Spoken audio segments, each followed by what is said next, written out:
This is Charlie, the Pennsylvania grain farmer, coming to you from not so sunny western Pennsylvania. This is Tuesday, October the 4th, and we're still getting some of the after effects of that Hurricane Ian that passed through a couple of days ago.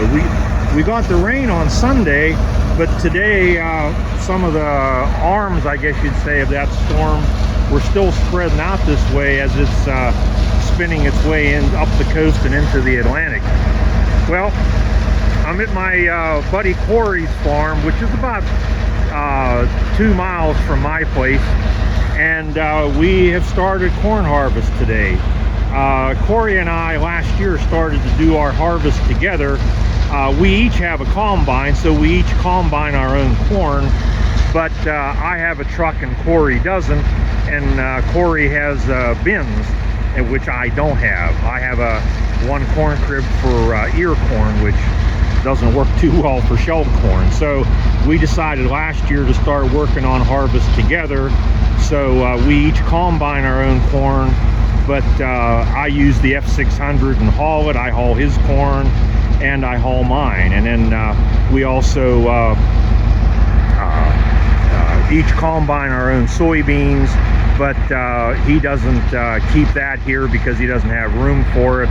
But he instead, I haul it, both mine and his, to the local grain elevator.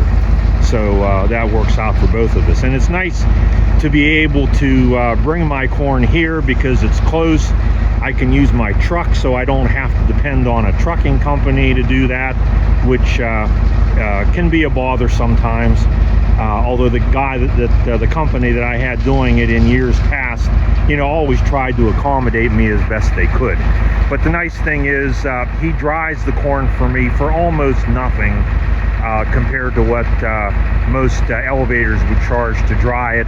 And that means we can take it off a little bit earlier, and also if I don't want to sell it right away, I can store it in his bins, and he doesn't charge me anything for storage. But it's only October the 4th, and we are getting an early start, but that's the way both of us like to do it. This corn today here is probably about 22-23% moisture, but he has free natural gas for his dryer, so he's really not too concerned about how much drying time he's got to put in. So my corn is probably at about the same place. So we had talked, he wanted to take about 20 acres of his off, so we had some place to spread some cow shit. And then once we get those 20 off for him, we'll go to my place and take off the corn that is dry enough, and then come back over here and do some more of his while we wait for mine to dry. So we work back and forth like that, and we have a good time, and it works out pretty well. All right, here's Cory with his John Deere 9500. This is the combine he's had for the last couple of years now.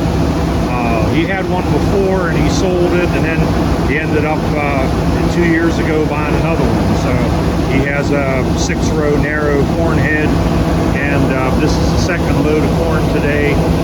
During the first 2 loads, he spent a good bit of time getting on and off, just to making sure everything is adjusted right. And we also had a little trouble with the auger coming out, but we figured out what the problem was with that. So he's dumping into the old F600 here.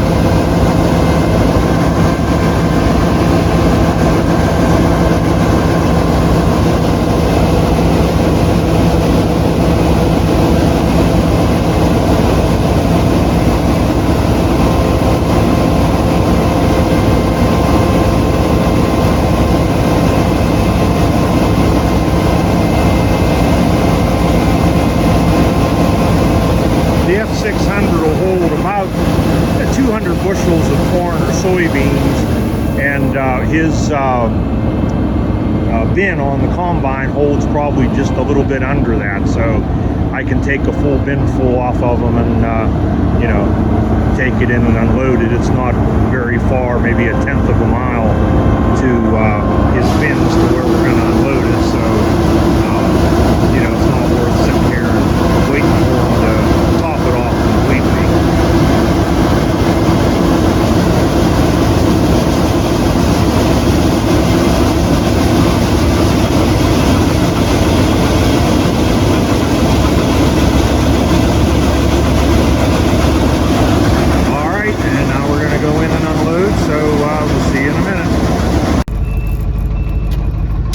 Okay, we're headed back to the bins now.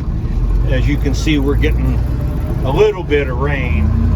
Not enough that I think it's going to bother anything. I think we can keep going. He wants to do another load or two, and then he actually has to go to sleep because he works midnight shift at the plant that he works at, so he hasn't slept yet today.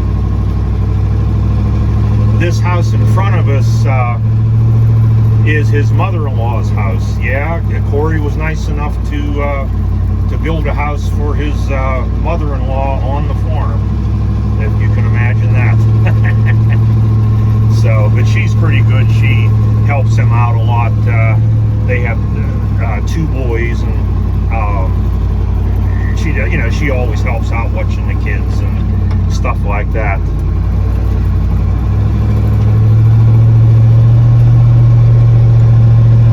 So this is some of Cory's corn on both sides of the road here, and up ahead of us you can see the bins where we'll be unloading into that smaller bin. The smaller bin is what they call a wet bin, and that's where you put the corn that you know, isn't dry enough to be stored yet, and then from there it's run through his dryer and then into the, you know, one of the 2 bigger storage bins.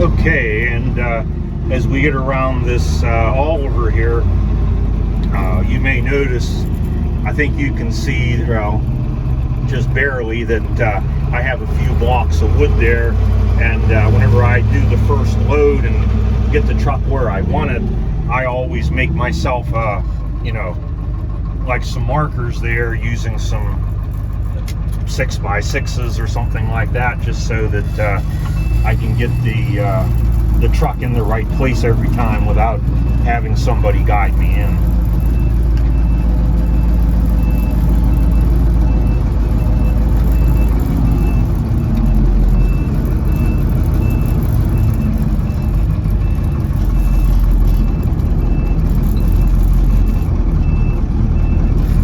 Okay, we're in.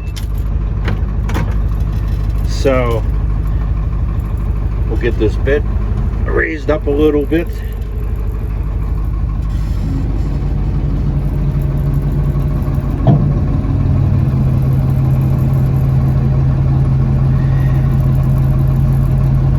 And in a minute here, I'll show you what the dumping process is like. So we'll be right back. All right, well now we're down at the bins. You can see the F600 here just started to unload. What we do is we unload into this. It's about a 3,000 bushel wet bin, and then from there it goes into the dryer, which is over here, and then once it's dry, he puts the corn into one of the two bins here. We're running the auger with an Oliver 88. This doesn't belong to my buddy Cory. This belongs to his neighbor. Cory had his tractor on this for the previous load, which was the first load, but he's having trouble with his PTO and it didn't want to run the auger, so rather than me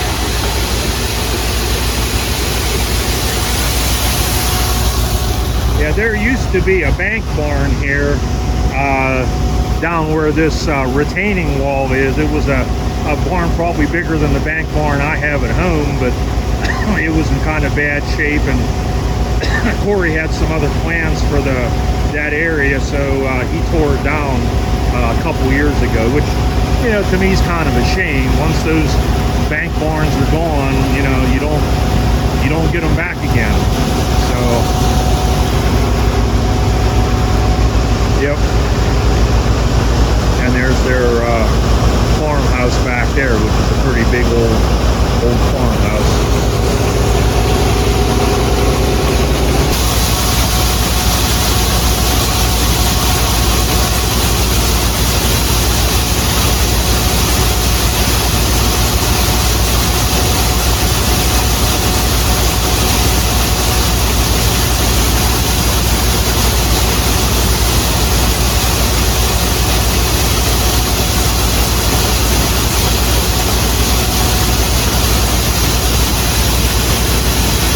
Yeah, this door on the back, my buddy Ben put in for me.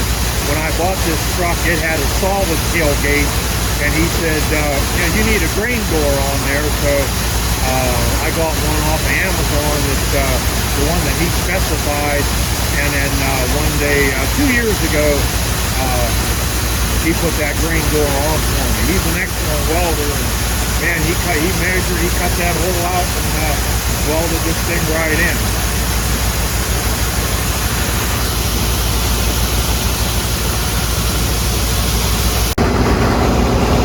Okay, so now the bed's up almost as far as it goes, and that should be high enough to let the last of that corn run out, and we'll be unloaded here pretty soon. So for right now, because this is Cory's corn, this is really all that I have to do is just, you know, run the F600, which I enjoy doing. We're on his home farm, so as opposed to being on the field that he rents, so you know, everything's close here. I just he fills up the combine, dumps in the truck, I haul it in, unload it, and we repeat. So that's pretty much all there is to show for this right now. So I won't bore you with going over and over again. But when we start doing my corn, and you know, I'm going to be combining, then I will definitely get more video of that. So I think we're going to end this one here. I hope you enjoyed this video. If you did, please hit the like button and consider subscribing. And if you already have subscribed, I appreciate that very much. So from